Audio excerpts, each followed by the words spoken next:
Norm, I understand that you voted against the Assistance to Shelter Act on second reading, and I'm just wondering why that might have been.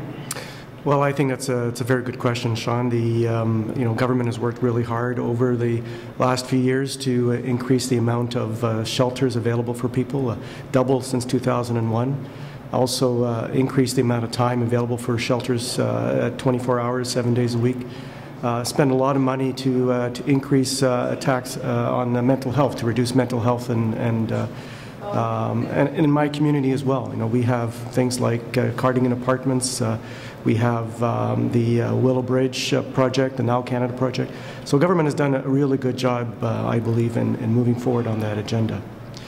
But all that being said, the challenge with this particular legislation is that sometimes with the best intentions you can have undetermined consequences. And when I first learned about what government was proposing to do with this legislation, which is to use reasonable force to take people off the streets to a shelter, which they didn't want to go when there was inclement weather conditions, I was really concerned about what would happen to those people when they got to the shelter and then were released, especially if they decided to try to find their own way back to where they came from.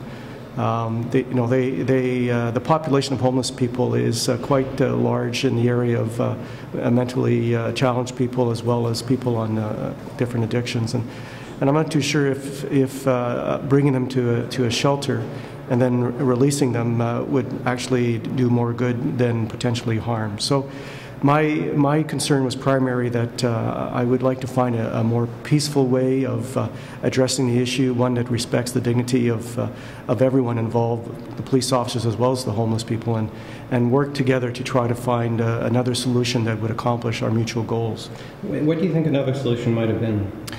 Well, we have the example in the Okanagan, for example, in Kelowna, where the outreach workers work collectively with police, with the social agencies like the Gospel Mission, and when there is an episode of inclement weather, that they work together to identify the empty spaces in the community and then inform the people on the street that there are some spaces available so that they can make their own judgment call to go to those spaces. So I would say that the government has done a great job in increasing the amount of resources to attack the problem of homelessness and to continue working with outreach workers. And I would just like to work with government to continue that and give more people the option of choosing to go to a shelter when the weather gets inclement. Some have suggested that maybe a better idea might also have been to simply increase the number of heat shelters available, low barrier shelters, so that people can bring in their carts, can bring in their possessions, which of course is a problem with many shelters that already exist. They don't allow that. Well, from listening to the committee debate on the bill yesterday, I understand that the minister will be bringing forward other, not mitigations, but implementation plans once they've gone through cabinet concerning the bill. And I look forward to hearing what they are. And if I can do anything to support government in continuing with more resources to help the homeless people, then I will be there to support them on that. There's many ideas out there, Sean, as to what we can do. I'm just saying that in this particular case, I believe the intentions are good. We all want the same thing all across the province, I believe, which is to help homeless people find shelter in bad weather conditions.